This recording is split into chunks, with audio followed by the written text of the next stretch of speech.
एक दिन अर्जुन शहर से मटन खरीदकर गांव पहुंचा। हमेशा की तरह वो मटन बेचने गया, लेकिन इस बार हालात अलग थे। अरे अर्जुन भाई, आ गए? अच्छा माल लाए हो ना? बताओ इस बार क्या रेट है? भाई, इस बार शहर में दाम बहुत बढ़ गए। मैं 20,000 का मटन लेकर आया हूँ। क्या 20,000 का? अरे ये तो बहुत महंगा हो गया। पहले तो इतना नहीं होता था। कहीं तू ऊपर से पैसे तो नहीं जोड़ रहा? साफ साफ बोल अर्जुन, असली रेट कितना है? नहीं भाई, मैं क्यों झूठ बोलूंगा। मैं खुद घाटे में हूँ। आने जाने का किराया भी अलग से देना पड़ा। बस सोच रहा था थोड़ा मुनाफा रख लूं, आखिर मेहनत भी तो है। देख अर्जुन, मुनाफा टुनाफा हमें मत समझा। जितने में तू लाया है उतने में ही हमें दे, वरना हम तुझसे माल नहीं लेंगे। ठीक है, जैसा आप कहो। 20,000 का लाया था तो 20,000 में ही दे देता हूँ। अर्जुन ने पूरा मटन दुकानदारों को दे दिया। न एक पैसा मुनाफा, बल्कि ऊपर से उसका किराया भी चला गया। वो मायूस होकर घर लौट आया। अर्जुन 20,000 का मटन लाया और 20,000 में ही बेच दिया। मुनाफा तो हुआ नहीं, उल्टा आने जाने का किराया भी डूब गया। अरे बेटा, क्या हुआ? आज इतना चुपचाप क्यों बैठा है? थका तो रोज भी आता है, लेकिन आज चेहरा उतरा हुआ लग रहा है। माँ, आज का दिन बहुत भारी पड़ गया। भारी? क्यों? सब्जी वाले से कोई झगड़ा हो गया क्या? या मटन बिक नहीं पाया? वाह, मैंने 20,000 का मटन खरीदा था और दुकानदार ने वही 20,000 दिए। न 1 रुपया ज्यादा, न 1 रुपया कम। अरे, तो फिर फायदा कहाँ हुआ बेटा? यही तो कह रहा हूँ माँ, फायदा कुछ नहीं हुआ। उल्टा आने जाने का किराया, ढुलाई का खर्चा सब जेब से गया। मतलब मुनाफा तो छोड़, घाटा हो गया। इतनी मेहनत करने के बाद भी खाली हाथ लौटना कितना बुरा लगता होगा।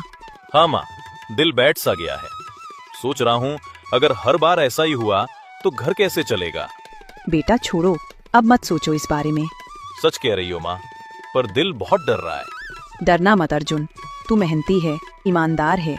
मेहनत का फल देर से ही सही, लेकिन मिलता जरूर है। अर्जुन घर पर अपनी माँ से हालात साझा कर रहा था कि तभी दरवाजे पर दस्तक होती है। यह साहूकार था जिसे अर्जुन ने पहले पैसे उधार लिए थे। अर्जुन बेटा, कैसे हो? सुनो, मैं आज तुम्हारे पास अपने पैसे लेने आया हूँ। याद है जो उधार लिए थे? हाँ साहूकार जी, याद है। मैं आपके पैसे तैयार कर रहा हूँ। ठीक है बेटा, मुझे पता है हर कोई मेहनत करता है, लेकिन अब वो समय आ गया है कि अपने कर्ज की अदायगी करो। मैंने विश्वास करके तुम्हें पैसे दिए थे। साहूकार जी, मैं आपको पूरा 10,000 अभी दे देता हूँ। बाकी का इस बार मुनाफा नहीं हुआ। शहर का मटन महंगा हो गया था और मैं बस अपना खर्च निकाल पाया। अगली बार जरूर दे दूंगा। ठीक है अर्जुन, मुझे तुम पर भरोसा है। मैं आज वापस जा रहा हूँ। बाकी पैसे का इंतजार रहेगा, लेकिन मुझे पूरा यकीन है कि तुम सही समय पर दे दोगे। अर्जुन ने साहूकार को पैसे देते हुए राहत महसूस की। फिर उसने माँ की तरफ देखा। माँ, मैंने आने जाने का किराया निकालने के बाद 10,000 अपने खर्च के लिए रोक लिए हैं। बाकी तो साहूकार जी को अगली बार दूंगा। बेटा, इस काम में इतना झंझट क्यों? कभी सोचा है छोड़ दे इसे? ठीक है माँ, चलो अब कुछ खा लेते हैं। दिल बहुत भारी है, थोड़ी तसल्ली खाने से मिलेगी। और इस तरह घाटा भले हुआ हो, लेकिन अर्जुन ने साहूकार को पैसे देकर अपनी जिम्मेदारी निभाई और माँ के साथ ढाबे की तरफ बढ़ा। अर्जुन और उसकी माँ पास के ढाबे पर पहुँचे। यार, रोज चिकन बिरयानी खाकर बोर हो गए हैं। अगर हमारे गांव में मटन बिरयानी मिलती तो रोज वही खाते। सच में सोचो, शहर नहीं जाना पड़ेगा, गांव में ही बढ़िया मटन बिरयानी मिल जाए। माँ, सुन रही हो ना लोग क्या कह रहे हैं? क्यों ना हम गांव में ही मटन बिरयानी का ठेला लगाएं? लोगों को जो चाहिए वही देंगे। मटन तो मैं शहर से बढ़िया लाता हूँ। बेटा ठीक है, लेकिन क्या ये काम सफल होगा? इतने छोटे गांव में क्या चलेगा? माँ, डरने की जरूरत नहीं। लोग मटन खाने के लिए शहर तक जाते हैं। अगर हम सही स्वाद और अच्छा मटन देंगे तो यहाँ भी लोग आकर लेंगे। भरोसा रखो माँ। ठीक है बेटा, कोशिश करते हैं, देखते हैं क्या होता है। और इसी विचार के साथ अर्जुन और उसकी माँ अगले दिन गांव में मटन बिरयानी का ठेला लगाने का फैसला करते हैं। अर्जुन और उसकी माँ ने अगले दिन गांव में मटन बिरयानी का ठेला लगाया। पहली बार गांव में इतनी महक फैली कि लोग उत्सुक होकर ठेले की तरफ खींचने लगे। अरे ये क्या है? मटन बिरयानी का ठेला? कभी हमारे गांव में ऐसा देखा ही नहीं। सच में? अब मटन बिरयानी यहाँ मिलेगी? शहर जाने की जरूरत ही नहीं पड़ेगी। भाई, ये तुमने कैसे सोचा कि गांव में मटन बिरयानी लगाई जाए? इतने छोटे गांव में लोग खाएंगे भी क्या? देखो भाई, कल तुम लोग खुद कह रहे थे कि रोज चिकन बिरयानी खाकर बोर हो गए हो। अब मटन की बिरयानी चाहिए तो मैंने ये ठेला लगाया। मटन तो मैं शहर से सबसे अच्छा लाता हूँ। अब आप लोग ही चखो और बताओ। सही कहा बेटा, ईमानदारी और स्वाद दोनों देंगे, लोग जरूर आएंगे। लोगों ने छकना शुरू किया। हर बाइट के साथ तारीफों की बौछार होने लगी। वाह अर्जुन, क्या स्वाद है! शहर की बिरयानी भी पीछे रह जाए, ये तो कमाल हो गया। सच में? अब हमें रोज यहाँ ही आना पड़ेगा। तुमने तो हमारे गांव में कमाल कर दिया। अर्जुन और उसकी माँ की मेहनत रंग लाई। गांव में उनकी अच्छी कमाई होने लगी। अर्जुन और उसकी माँ के मटन बिरयानी ठेले की खुशबू पूरे गांव में फैल चुकी थी। हर कोई उनके ठेले पर आने लगा। वहीं दूसरा ठेले वाला रघु, जो पहले ही चुपचाप अर्जुन की सफलता देख रहा था, जलन महसूस करने लगा। अरे ये अर्जुन और उसकी माँ शहर से मटन लाकर यहाँ बिरयानी बेचकर सबका ध्यान अपनी तरफ खींच रहे हैं। मेरी बिरयानी अब किसी को पसंद नहीं आ रही। ये मैं कैसे सह लूं? अगर मैं इसमें कुछ जड़ी बूटी मिला दूं तो लोग सोचेंगे कि उनके स्वाद में कमी है। बस ये चाल चलकर उनका ठेला गिरा दूंगा। रघु भाई, क्या ये सही है? अर्जुन का ठेला मेहनत करके चला रहा है, हम सब उसे पसंद करते हैं। अरे भाई, मैं बस थोड़ी सी मजबूती दिखा रहा हूं, कोई नुकसान नहीं होगा। बस लोग मेरे ठेले पर आएं और मेरे मटन की तारीफ करें, समझे? और इस तरह रघु ने अर्जुन के ठेले से लोगों को भटकाने की चाल चली। उसने अगले दिन अपने ठेले पर मटन बिरयानी बनाई, उसमें कुछ जड़ी बूटी डाल दी। चलो देखते हैं अब लोग किसके ठेले पर आएंगे। अर्जुन की सफलता अब खतरे में है। अगले दिन गांव वाले धीरे धीरे उसके ठेले की तरफ खिंच गए। अर्जुन और उसकी माँ देखते ही रह गए कि लोग उनके ठेले से हटकर रघु के ठेले पर जा रहे हैं। माँ, देखो तो सही, लोग अब हमारे ठेले पर नहीं आ रहे। रघु ने कुछ कर दिया है। हमारी मेहनत और विश्वास की क्या हालत हो गई, समझ ही नहीं आ रहा। बेटा, अब क्या करेंगे? दिन भर मेहनत करने के बाद भी कोई फायदा नहीं हो रहा। ये खेल हमारे लिए बहुत मुश्किल हो गया है। हम सोचते हैं और मेहनत करते हैं, पर कोई बदलाव नहीं दिख रहा। माँ, चिंता मत करो। मैं सोच रहा हूँ कि हमें कुछ नया करना पड़ेगा। शहर से मटन तो हम हमेशा बढ़िया लाते हैं, लेकिन बिरयानी में लोग अब रघु की तरफ खिंच गए हैं। क्यों ना हम मटन के ताजा कुरकुरे पकौड़े लगाएं? लोग कुछ नया और अलग चीज हमेशा पसंद करते हैं। पकौड़े? बेटा, अच्छा विचार है। अगर हम इसे सही तरीके से बनाएं और स्वाद अच्छा हो तो लोग जरूर हमारे ठेले पर आएंगे। कोशिश करने में ही फायदा है। माँ देखो, अगर हम अगले दिन मटन बिरयानी की जगह पकौड़े लगाएं और ताजा कुरकुरे बनाएं तो लोग रघु की चाल से प्रभावित नहीं होंगे। हमें बस स्वाद, ताजगी और साफ सफाई पर ध्यान देना है। मैं जानता हूँ हमारी मेहनत रंग लाएगी। ठीक है बेटा, हम इसे पूरा ध्यान और मेहनत के साथ करेंगे। अगर हम ईमानदारी से काम करें तो लोग हमारे स्वाद को भूलेंगे। अर्जुन और उसकी माँ ने अगले दिन मटन के ताजा कुरकुरे पकौड़े का ठेला लगाया।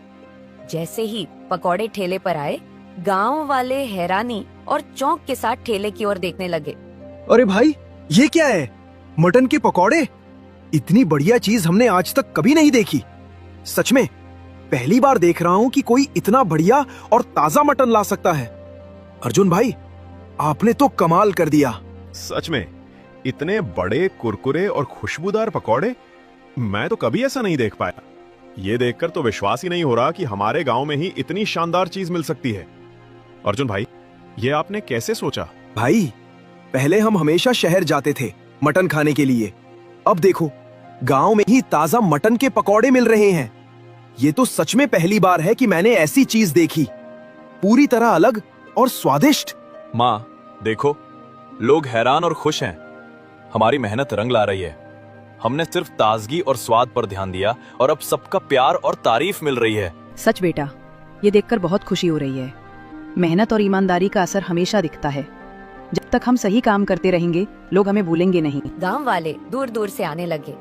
हर बाइट के बाद तारीफ होती और लोग हैरानी जताते, जैसे पहली बार ऐसी चीज उन्होंने देखी हो। अर्जुन और उसकी माँ की मेहनत और ईमानदारी ने उन्हें गांव में नई पहचान दिलाई। रघु ने देखा कि मटन के पकौड़े ने गांव में टहलका मचा दिया। लोग उसके ठेले की ओर नहीं जा रहे थे। कुछ महीनों की मेहनत के बाद भी रघु का ठेला सुन्न पड़ा। अब वह परेशान होकर अर्जुन के पास मदद मांगने आया। अर्जुन भाई, देखो, मैं मानता हूँ तुम्हारा ठेला अब बहुत अच्छा चल रहा है। लोग दूर दूर से तुम्हारे पकौड़े खाने आते हैं। मैं सच में हैरान हूं कि तुमने इतना कमाल किया। मैं अपने ठेले से अब कोई फायदा नहीं उठा पा रहा। सब लोग तुम्हारे पास आ रहे हैं। समझ गया। तो अब तुम क्या कहना चाहते हो रघु? अर्जुन भाई, क्या आप मुझे अपने ठेले पर काम करने का मौका देंगे? मैं जानता हूं अब मैं अकेले कुछ नहीं कर पा रहा। मैं ईमानदारी से सीखूंगा और आपकी मदद से मेहनत करूंगा। प्लीज मुझे मौका दे दो। ठीक है रघु, देखो, मैं तुम्हें मौका देता हूं, लेकिन तुम्हें पूरी ईमानदारी और मेहनत से काम करना होगा। मैंने ये ठेला अपने मां के साथ चलाया है और कोई भी लापरवाही बर्दाश्त नहीं होगी। धन्यवाद अर्जुन भाई। मैं वादा करता हूं कि पूरी मेहनत और ईमानदारी से काम करूंगा। आप मेरे मार्गदर्शन के बिना भी देखेंगे कि मैं सीख रहा हूं। और इस तरह रघु अर्जुन के ठेले पर काम करने लगा। उसने मटन के पकौड़े की रेसिपी सीखी और मेहनत करना शुरू किया। अर्जुन और उसकी माँ ने उसे मौका देकर उसे भी सफलता का अनुभव दिया। कुछ महीने तक रघु ने मटन के पकौड़े बनाना अर्जुन और उसकी माँ से सीखा, लेकिन अपनी चालाकी और जलन के चलते उसने अलग ठेला खोल लिया। एक दिन रघु ने देखा कि अर्जुन और उसकी माँ का ठेला गांव में ही नहीं लगा। हाँ, मैंने माँ बेटे को भगा दिया। अब सिर्फ मेरा ठेला ही चलेगा। गांव वाले अब मेरे पकौड़े ही खाएंगे। कमाल हो गया। अरे रघु, पागल हो क्या? तुम क्या सोच रहे हो? अर्जुन और उसकी माँ यहाँ नहीं है। वे शहर में अपना होटल खोल चुके हैं। वहाँ उनका बड़ा धंधा चल रहा है और लोग दूर दूर से खाने आते हैं। तुम्हारा ठेला उनके सामने टिक नहीं पाएगा। क्या सच में? अर्जुन और उसकी माँ ने शहर में होटल खोल लिया? मतलब मेरी चालाकी बेकार हो गई? हाँ रघु भाई, तुमने सोचा कि उन्हें भगा दिया, लेकिन उन्होंने मेहनत और ईमानदारी से आगे कदम बढ़ाया। अब तुम्हें भी समझना होगा कि सही काम करने वालों की मेहनत कभी खाली नहीं जाती। रघु ने समझ लिया कि चालाकी से सफलता नहीं मिलती। उसने फैसला किया कि अब वह अर्जुन और उनकी माँ के सामने जाएगा और ईमानदारी से माफी मांगेगा। अर्जुन भाई, माँ जी, मैं सच में आपसे माफी मांगना चाहता हूं। मैंने आपकी मेहनत देखकर जलन की और अपनी चालाकी से अलग ठेला खोल लिया। मैं जानता हूं कि यह गलत था। मैंने सोचा था कि मैं आपको पीछे छोड़ दूंगा, लेकिन असलियत में मैं सिर्फ खुद को ही नुकसान पहुंचा रहा था। अब मैं समझ गया हूं कि मेहनत और ईमानदारी ही सबसे सही रास्ता है। रघु, मैं तुम्हें समझ सकता हूं। कभी कभी हम गलती करते हैं, लेकिन जो सीखने की चाहत रखता है और ईमानदारी से स्वीकार करता है, वही आगे बढ़ता है। तुम सच में सीखना चाहते हो और मेहनत करने को तैयार हो? हाँ अर्जुन भाई, मैं वादा करता हूं कि अब मैं पूरी ईमानदारी और मेहनत से काम करूंगा। आपकी मदद और मार्गदर्शन के बिना मैं ये कभी नहीं कर पाऊंगा। कृपया मुझे मौका दीजिए, मैं इसे कभी खोने नहीं दूंगा। रघु बेटा, अब से तुम्हारा रास्ता सिर्फ मेहनत और ईमानदारी का होना चाहिए। तुमने अपनी गलती स्वीकार कर ली और ये बहुत अच्छी बात है। हम तुम्हें मौका देते हैं। बस ध्यान रखो कि अब कोई गलती ना हो। धन्यवाद माँ जी। धन्यवाद अर्जुन भाई।